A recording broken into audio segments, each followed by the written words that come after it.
Hi students, good morning all of you.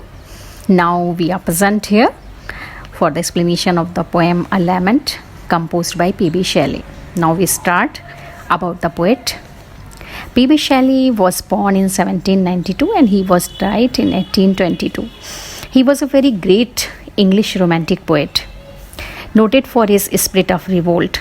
This lyrical genius and his powerful imagination inspired by the French revolutions. He left England in disgust and despair and settled in Italy. His health broke down under the pressure of his cares and anxieties. And while still young, he felt old and weak in spirit.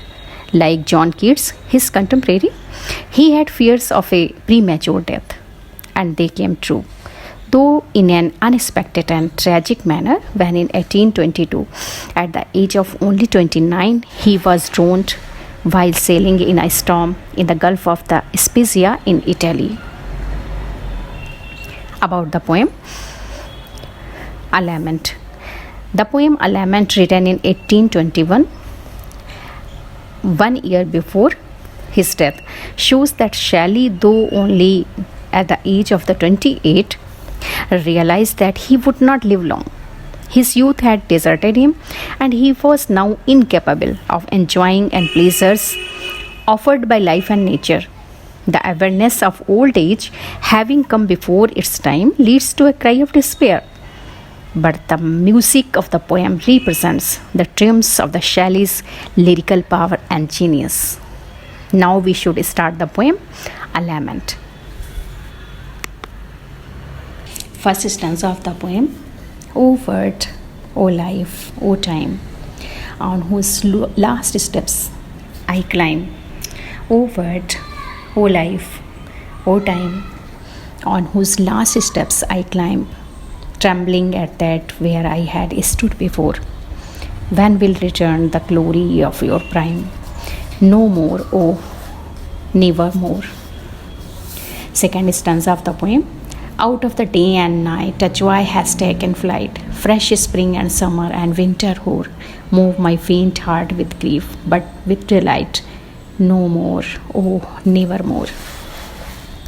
Now we should take the first stanza for explanation.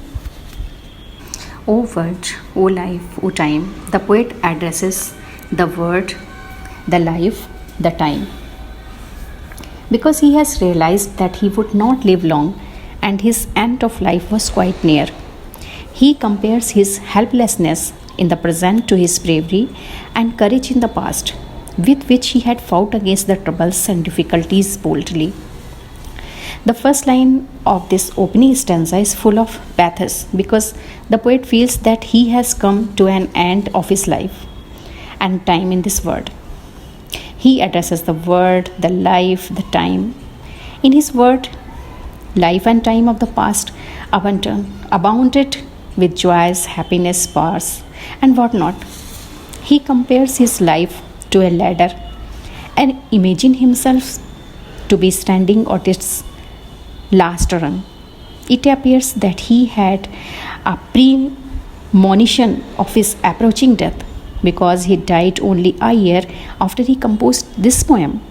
The poet had fought the troubles and the difficulties very bravely in the past, but when he was quite young, but now he is trembling because he cannot ascend.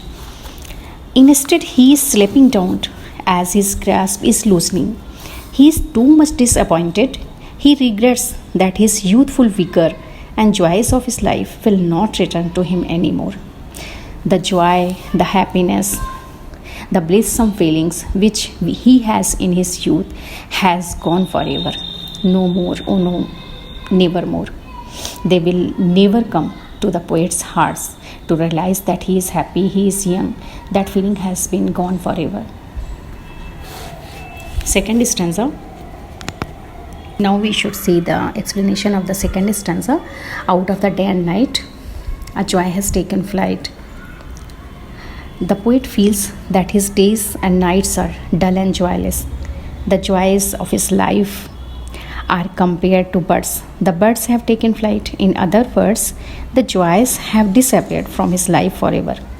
The beauties of the nature which used to fill him with joy in the past now only add to his sorrow and disappointment. Instead of sending a thrill of delight into his heart, they only intensify his grief. He asked to himself whether he would ever get that delight back or not. At once his soul answers that joy has gone forever and never to return. No more, oh, never more. My faint heart with grief but with delight.